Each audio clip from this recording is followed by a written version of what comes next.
Hi, in this video we're going to talk about Appendix E in our textbook. Appendix E and appendices in general are usually not discussed as part of the book.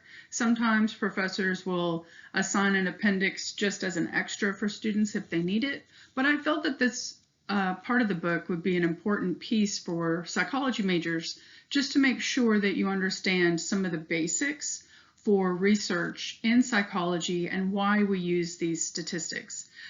So let's get started.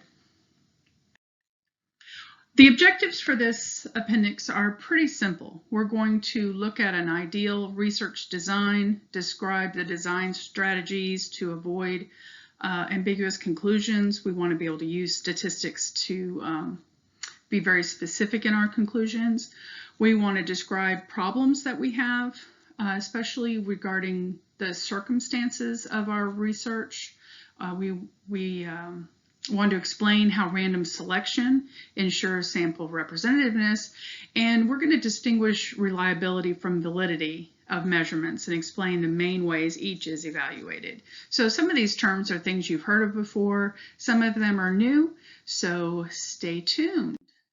All right, so some basic terminology. When we're doing research in psychology, we have an experimental group, and this is the group in which some level of a variable, like X, is changed. And then we have a control group, and this is the comparison group in which the level of the variable, X, is kept at normal levels. So we're going to be talking about different examples throughout the class, but one example would be an experimental group would receive alcohol and the control group would not receive alcohol. And then we might test their driving skills, perhaps not actually out on the road. Maybe we would have a computerized simulator to test their driving skills under the influence of alcohol. But these are basic terminology. All right, so let's talk about some of these variables. An independent variable is the variable that is systematically changed in the experiment. We sometimes say that we are manipulating the independent variable, or we call this experimental manipulation. And the way I try to help my students remember it is that this is independent of the participant or the subject. The participant really doesn't have any say in which group that they are in, and so they are independent of that variable.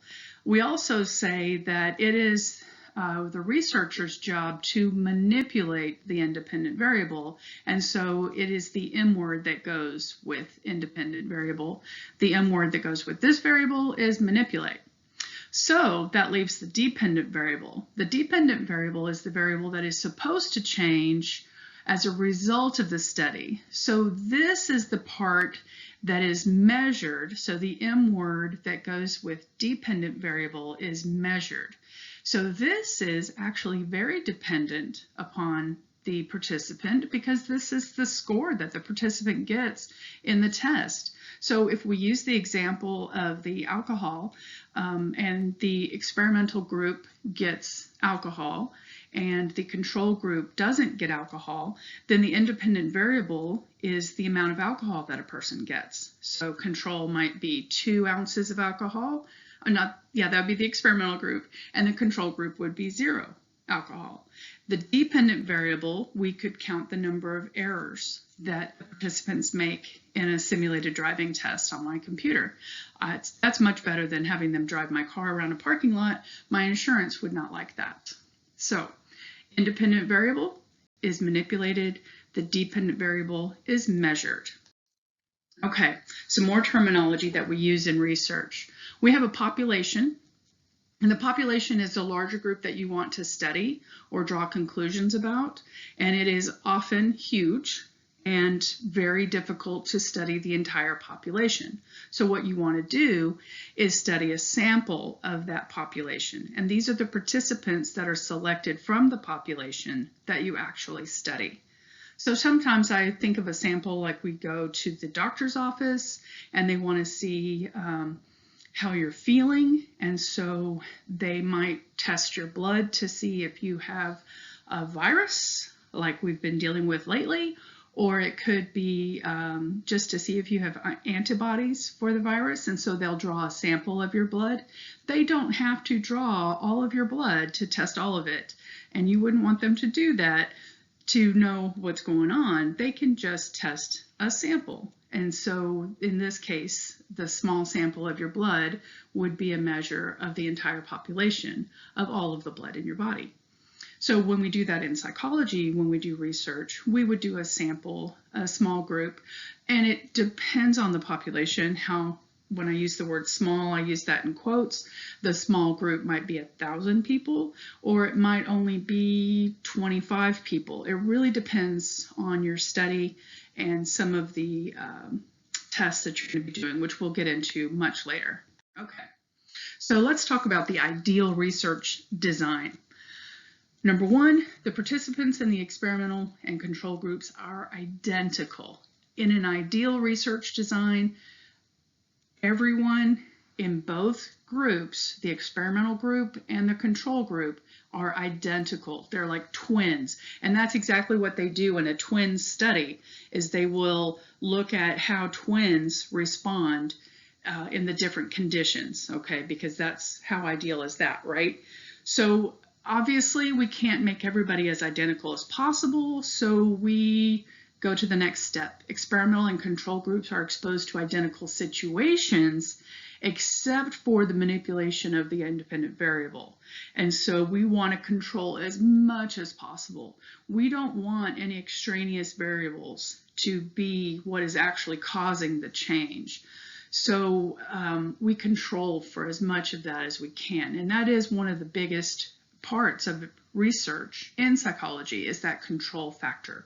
We have to control as many of the variables as we can, so that the only thing that is different is the manipulation of the independent variable. Number three, the sample studied perfectly represents the intended population.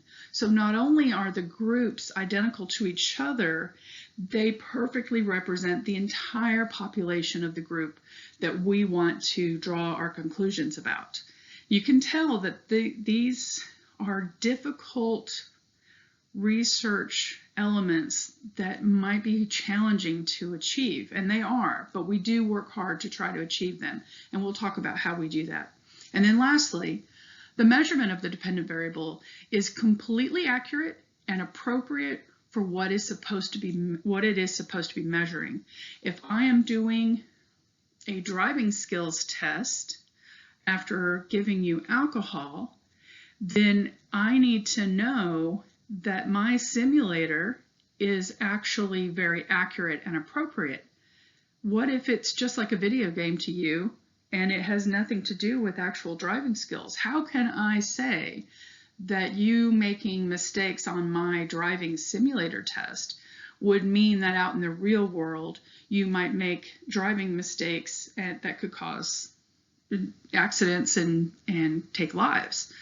We have to make sure that the measurement we are using is completely accurate and appropriate for what it is supposed to be measuring. Okay. So another aspect of the research design is that we have to consider the equivalence of our participants. And so I'm going to go through each of these separately. Random assignment to groups, matched group designs, repeated measures designs, correlational research designs, and single subject research. So let's go through each one separately. Number one, random assignment to groups. Random assignment is essentially just flipping a coin for the placement into a group. We actually have textbooks that researchers keep on their shelves, literally old books with tables, lengthy, long tables with random numbers in there, okay, that we used to use to assign people. And literally you would like flip the page open, and when a person their name would come up, you would just put your finger down on the page, and if that came up as an even number, you would put them into one group. If it came up as an odd number, you put them into a different group. It is very random. Now we have random number generators that we use on our computers, and I'm sure there's an app for that. So there are different ways that we can randomly assign participants to a group. By randomly assigning them, there are no systematic differences. And keep in mind, this is different than just a haphazard way of assigning groups. So let's say that I were doing the alcohol study with my classes, my face-to-face classes, and I decide to have my classes join me for a weekend lab experiment. And my AM classes, I give them the alcohol, and my PM classes, I make them the control group. And you can see right there, even though, you know, it might be random that they chose an AM versus a PM class, but think about all of the other variables that go into choosing a morning class versus an evening class. There are very different personality types for those types of choices. There are very different lifestyle choices that go into that. It could be that people choose a morning class because they worked all night. It could be that they chose a morning class because they have to be at work by 11 o'clock in the morning, and that's the only time they can take a class. There are so many factors that go into when you pick a class. Maybe they pick a PM class because they sleep all day. Who knows? But dividing people up based on some other haphazard kind of a way, I'm not really sure how to say that word. You guys can figure that out. But some other way, you could produce some non-random systematic differences that would not be beneficial to your group. So you really still want to make them random. All right. Number 2. Matched group designs. Now here, when random assignment to groups is not practical or ethical, we want to compare groups who are similar or, quote, matched on everything except the factor that is being studied. Even better when both groups are tested before and after treatment, and this is very common. They'll use a matched group pre-test, post-test design.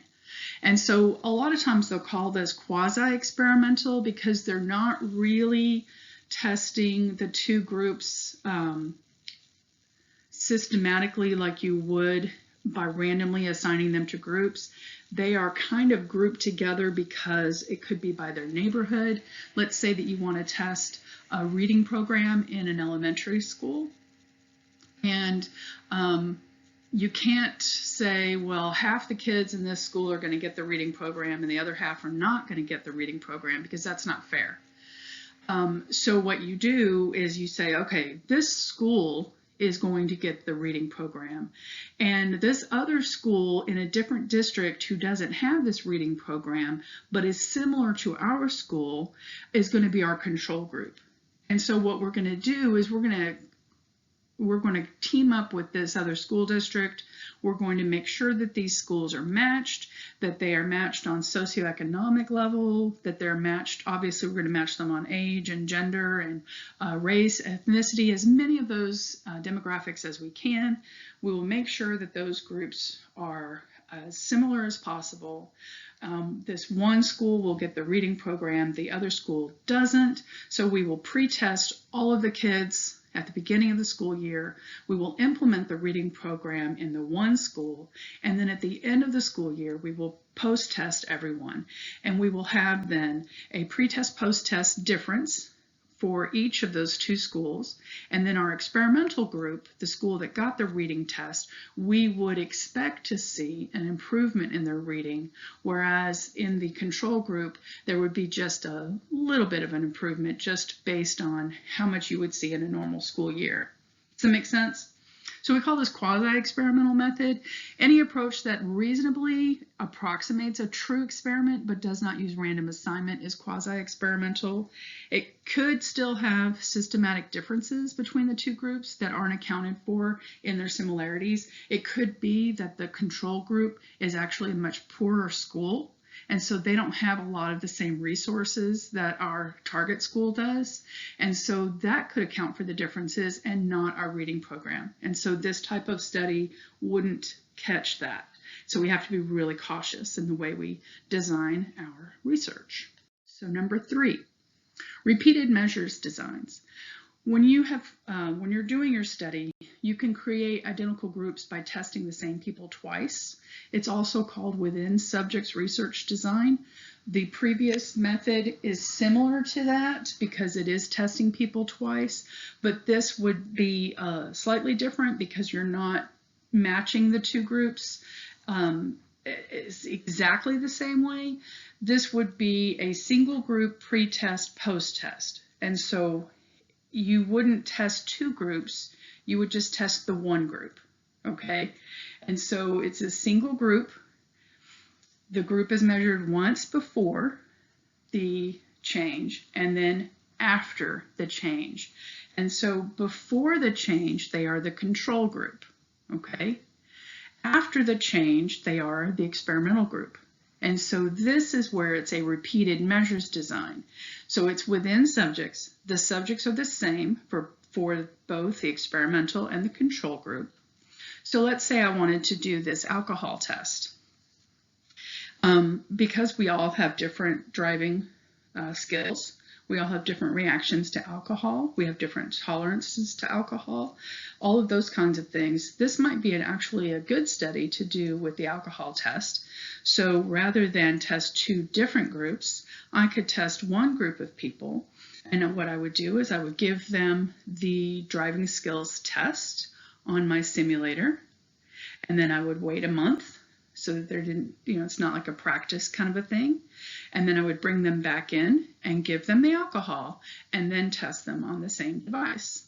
And the differences would be the differences actually due to the alcohol. And so this is sometimes called pre-experimental design because you're just wanting to see if there is a difference. So I might use this on maybe 20 or 25 subjects just to see if my research is going anywhere. I might find out that I didn't give them enough alcohol for there to be a difference. There were too many mistakes in the design that I need to really perfect it a little bit. So sometimes you do it as kind of a practice run. So this is one of the ways that we do our research, especially in the early days. Number 4 are the correlational research designs. And this is especially true when you have ethical reasons for not being able to do a study. So this correlational research, and we'll talk more about this in chapter 3, but it tests an association or relationship between two variables as they exist in a group of people without any attempt at experimental manipulation. So these are relatively easy to do, but it is difficult to determine a direction of causality.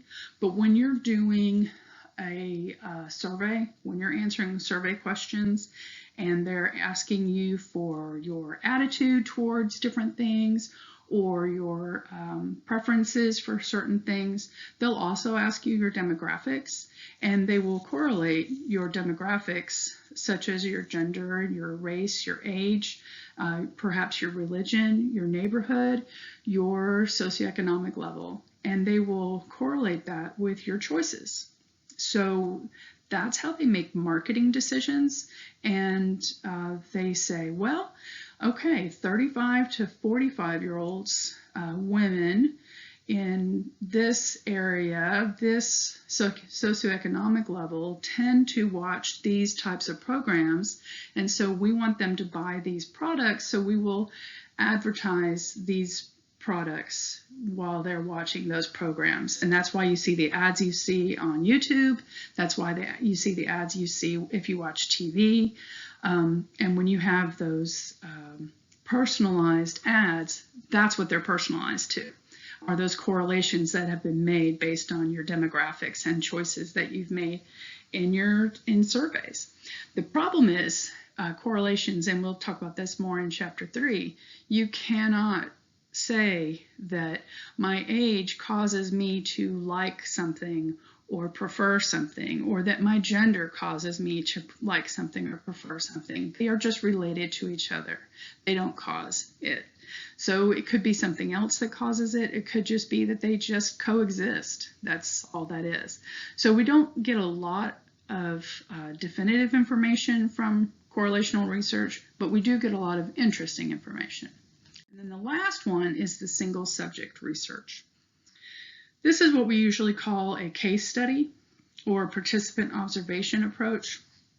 This is an intense examination of a single group, organization, or an individual. This is not experimental. It is not correlational. It is detailed, rich understanding of all the complexities of what is being studied. And most often it is used as a precursor to other more rigorous research approaches. This is like the situation where, for example, in the 1950s and 60s, psychologists, psychiatrists were starting to see what they called at that time multiple personality disorder. And now they call it dissociative identity disorder, but it was super, super rare. It had hardly ever been seen at that time. And so in the beginning, the very first few cases that were seen, doctors were spending numerous hours detailing rich descriptions of what their patients were experiencing and going through, and trying to draw some conclusions about what might have caused it. Was it childhood sexual abuse? Was it a trauma early on? Was it some other type of psychological disorder that was going on that had the multiple personalities or dissociative identity disorders as like a symptom? And so that single subject research approach gives you that rich, detailed description of a disorder or of a situation, and it just lays the groundwork for you to sit and think about the details of a research topic, and then perhaps develop a way to do some type of systematic research with a larger population later on. So it's not something that you can draw conclusions about a larger population about, but it is something that can be a precursor to other research approaches. Okay, so let's move on. Now, one of the things we do have to look at is the equivalence of circumstances. So the situation in which you are doing your research study, the ideal study involves not only identical groups, but also testing them under identical circumstances. So the strategies that we use are to use an isolated location, such as a cubicle in a research lab, or to standardize the situation as much as possible. Now, we've all been in standardized testing situations, whether it's the SAT or our end of course exams.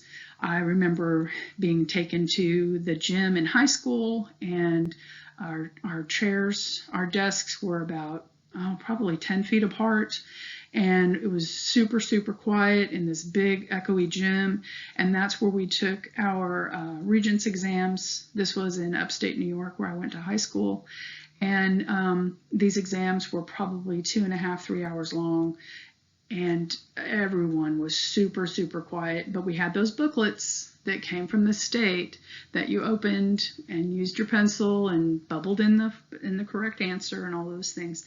So those were standardized tests, and that equivalence of circumstances made those tests as equivalent as possible, so that the scores that they would get for all of us could be genuinely attributed to our knowledge. Okay, and not just like, well, I was distracted because someone was mowing their grass, or I had a cold, or I was in a noisy library, like libraries are supposed to be noisy, right? Or I was in a noisy classroom. I mean, there are a lot of different reasons why the circumstances might not be equivalent every time, so they'll try to standardize those.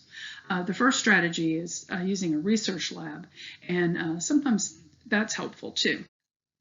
So let's talk about what happens with the participants themselves, and the kinds of things that participants bring with them that can cause problems in the experiment. So perhaps you've heard of the placebo effect, but a placebo is a drug that looks and tastes like the real thing but is inactive. And a placebo doesn't mean that you have to be in a drug study, but that is where that term comes from. So let's say that we were doing a drug study on the effects of a new heart medication, and we have patients who are otherwise healthy but need a heart medication, mild heart medication, and we want to test them with this new medication.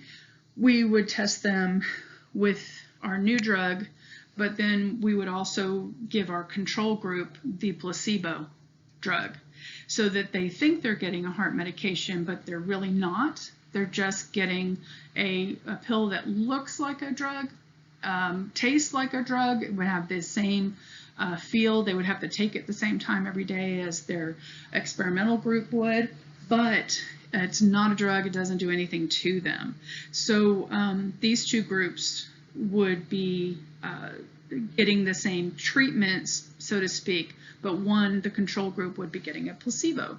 Well, what happens is sometimes people who get the placebo have an improvement in whatever it is they're looking for, even with no drug being evident at all.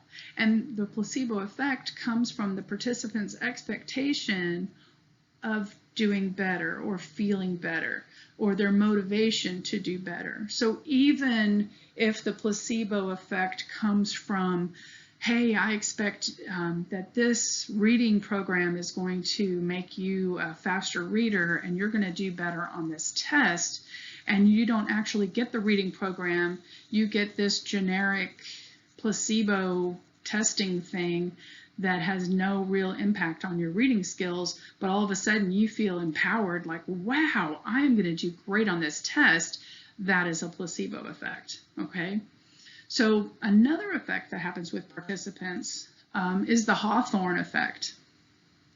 This is the influence of the attention that the participant receives and of the participant's reaction to being a participant. Just the fact of being a participant in a study, just the fact of being observed and watching your behavior can cause you to behave better, to perform better, to do your job better, to know that you are going to have a test, to know that you are going to have a job performance review coming up. You're going to be like, okay, they're watching me this week, and I don't know when they're going to be watching me because they watch from those windows up there, but I'm going to be working my butt off and I'm going to be doing a great job. And so even if you are not in the experimental group, just knowing you're being observed causes you to behave differently and to behave better. And that brings us to the social desirability scale. Sometimes in surveys, they will add questions that we sometimes call a lie scale to see if you're lying about your behavior or your opinions.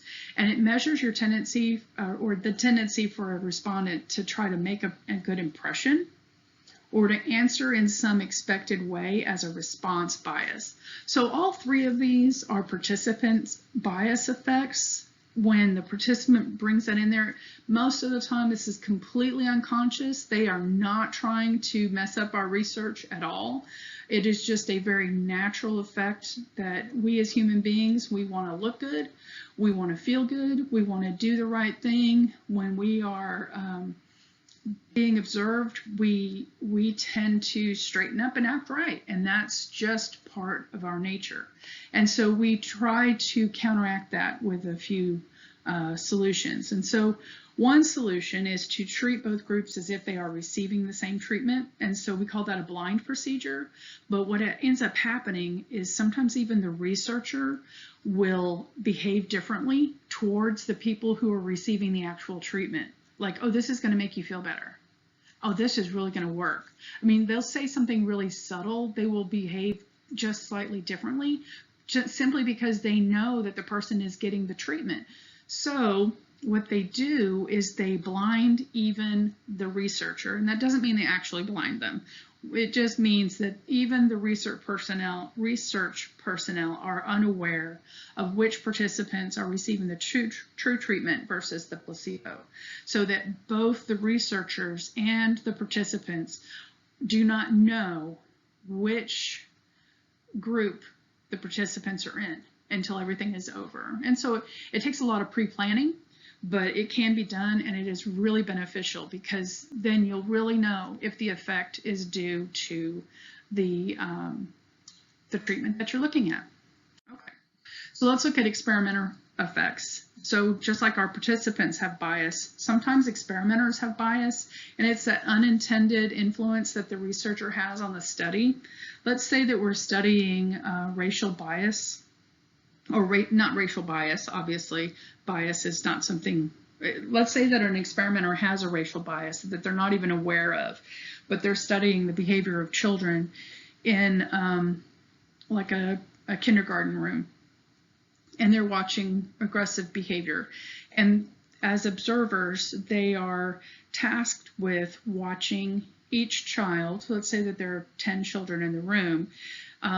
They're tasked with watching the children for an hour. Okay, so let's say we've got a video of these children playing for an hour, and then you watch the video and you watch child A for an hour, and you mark the types of behaviors that they have with the other children. You mark whether or not the child has been aggressive or socially positive. You know, have they done something kind? Did they help a child did they pick a child up when they fell? Did they give a child a toy? Or were they being aggressive? Did they push? Did they pinch? Did they yank a toy away from a child? And so you look at these different behaviors. Well, what can happen is if you as the observer are biased towards a race or even towards a gender, you might see more aggressive behaviors in some children more than others, simply because you're biased. So you might see children of color being victimized more often or being the aggressor more often. So what you do is you blind the conditions of the testing so that the experimenter is not aware of whether the participant is in the experimental or control group like we were talking about before.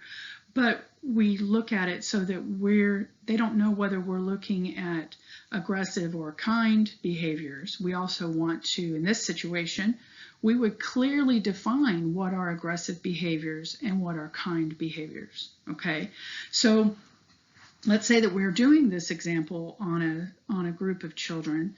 One way to counteract the experimenter effects is to have multiple observers. Okay, and if you have multiple observers, then you can kind of counteract that. We can also have the observers discuss beforehand what is considered aggressive and what is considered kind.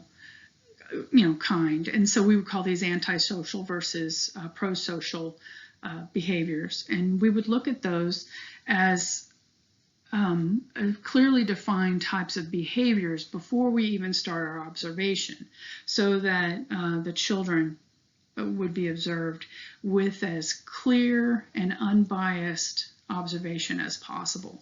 So the double-blind testing, as much as possible, is beneficial for both the participant and the experimenter effects. There are other ways that you can counteract it depending on the type of research that you're doing. All right, so let's talk about the representativeness of the sample. We had talked before about how you want to randomly assign your people to a group, but let's back up a little bit. What about choosing your sample from your population? Your sample needs to be as representative of your huge population as possible, because you want to have that generalizability. That's a big college word, right? We want to be able to generalize to the big population, and the only way we can do that is if our sample accurately represents the population. So we call that external validity, okay? Now the internal validity comes from the equivalence that we maintain of the experiment, of the experimental control groups, the equivalence of the circumstances. So we have this internal validity. Where do we get our participants in our study? Do we get them just from psychology classes? Do we recruit them by paying them? Do we give them extra credit? Do we ask, do we just go on campus? Not right now because of COVID, but when campus is open again, do we just stand at the door and ask people at the doorway to answer some questions for us? How do we recruit people? You know, the way you recruit people for your study is going to make a big difference in the types of people you're going to get. And if you're only asking at 8 and 9:30 in the morning, you're going to miss a whole swath of the population who are on campus in the evening. So you have to really be systematic in the way you think about how you're going to gather your sample. You want to make sure that that's representative all the way through.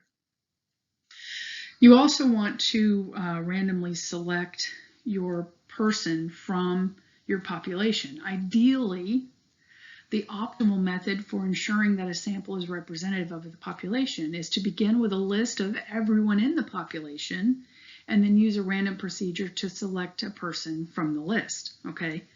This is called a probability sample, where every member of the population has an equal probability of being included in the study sample. This isn't the same as random assignment. Random assignment means they've already been sampled and it's just their assignment to the groups is random. We're talking about the random selection of the whole population. So we have how many millions of people even in Dallas and in North Texas? Could we say that we could study all, a random selection of everyone in North Texas? Would we have access to all of those people? Probably not. So when we are generalizing, we could say that we're generalizing to other college students. When I do an informal survey, I talk about that this is a study that we did at Northlake College. And going forward, it'll be for Dallas College. So it'll be college students attending community college in Dallas County.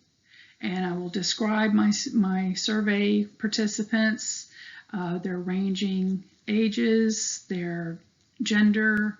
We'll do frequency charts, and I'll give the demographic descriptions of our sample. Oftentimes, I will also give a description of our population, so the description of Dallas County, and I keep those statistics available to myself so that I can describe them for people when I'm doing a study. It's kind of an interesting way to look at it. Then I can see if my sample is representative or not. All right, so that's random selection. Now, when we're talking about the actual measurement, when I was talking about the experiment with the alcohol and the driving simulator that I have, how do I know that that driving simulator actually simulates driving? Has it been tested before? Has it been used in other experiments? That's one way to know. It's by looking at whether or not the test has been used before. So we look at the reliability of a test, the accuracy or consistency of a measure. Sometimes we'll test its reliability by doing the test-retest reliability, where the same group is tested twice. We'll do an internal consistency test, and sometimes teachers will do this with exams they give in classes, actually. The scores on half the questions are compared with scores on the other half of the questions to see if the test is consistent within the test. This is especially true not just on subject matter tests, but on intelligence tests and also personality tests. So we look at them that way. And then we look at the inter-rater reliability, the degree of agreement between observers. So let's back up for a second and think again about the experiment that I was talking about, where we are observing kindergartners in a classroom. If we use multiple observers, we can avoid some of that bias that an observer would bring in with them. But we want to make sure that our observers are observing the same way. We all bring in with us our different ideas of what words mean. And so what I might call aggressive, you just think is boys being boys. And so we need to have some agreement on our observations. So we would clearly define our terms. We would do a couple of test observations to see if we're in agreement, and we would check our inter-rater reliability with some different scales and measurements of tests to see if our ratings are similar enough that we are reliable. Does that make sense? Now, another thing that we have to consider is that a test might be reliable, but it's not valid because it's not testing what it's supposed to be testing. So let's say, for example, you think you're measuring marital satisfaction because you're measuring how long people have been married together, and you're saying, okay, so let's, our book talks about a study where they looked at how many exciting events or things that they've done together as a couple, and then they measured their marital satisfaction. If you only used the number of years that a couple has been together as their marital satisfaction, you're not getting the full story, because I could be, well, I have been married for almost 31 years. That may not mean that I'm satisfied. That might just mean I'm committed. And maybe it's against my religion to get divorced, or maybe it's just too much work to get divorced, or whatever. There are a lot of reasons why I might not be getting divorced, but it doesn't mean just because I've been married for 31 years that I have a level of marital satisfaction. That does show marital commitment. And so this is one of those situations where a test could be reliable, but validity is a little bit different. So let's look at validity. Validity says that your test measures what it claims to measure. So there are different ways to look at validity. We have content validity.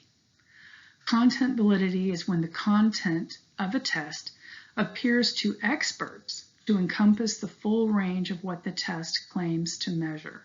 So this is very important when different organizations and companies are trying to produce a very huge test like the SAT, the ACT, some of the subject tests that schools depend on to verify whether or not a person has the qualifications to become a nurse, a mechanic, a carpenter, or a lawyer.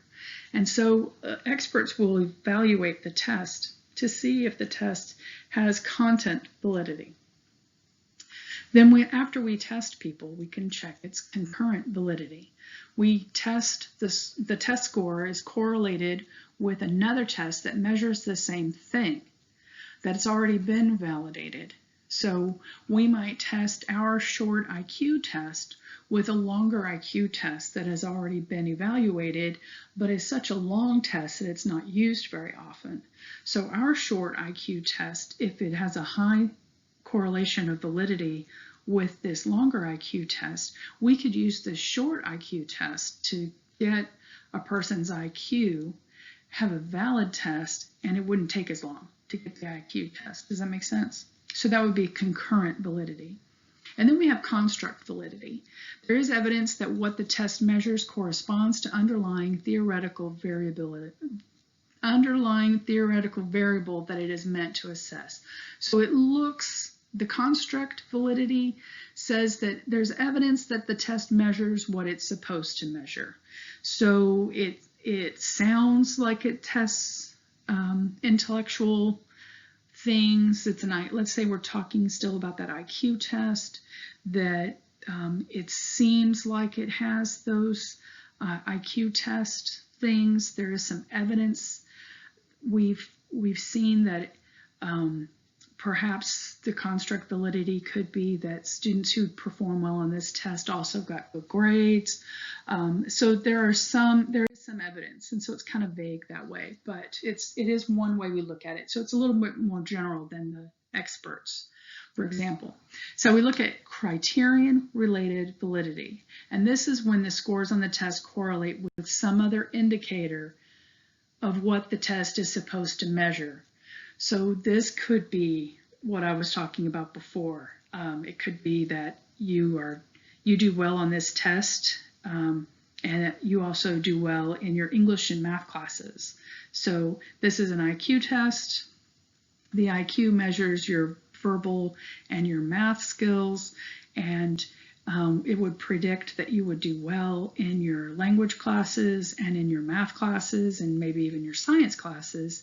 And so that would be a criterion-related validity. There are other indicators that support that this test is accurate because you're doing well in other things that this test says you should do well in. It's very similar to the predictive validity. Test score predicts scores on another variable that ought to be predicted by the test, given what it claims to measure. And so predictive validity is a type of criterion-related validity, so that if you do well on this test, you should have these types of job skills. So if you do well on this test, you would have critical thinking skills, and you would have problem-solving skills, and you would have these other job-related skills.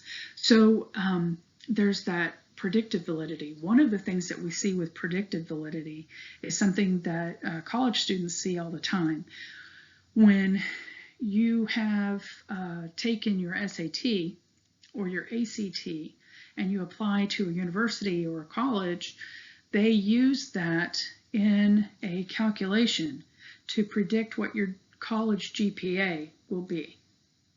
And so your SAT score has a certain amount of predictive validity with your college GPA. That doesn't mean that your SAT score causes you to have a certain level of college GPA. It just has a predictive validity that the type of student that you were in high school that prepared you for the SAT influenced your scores on the SAT, and the SAT is the culmination of your high school work, and therefore is an accurate or relatively accurate measure or predictive measure of how you could do in college. That doesn't mean you couldn't do worse, and it doesn't mean you couldn't do better, but it is a fairly accurate way of predicting how you will do in college. And so that's the predictive validity of the SAT score.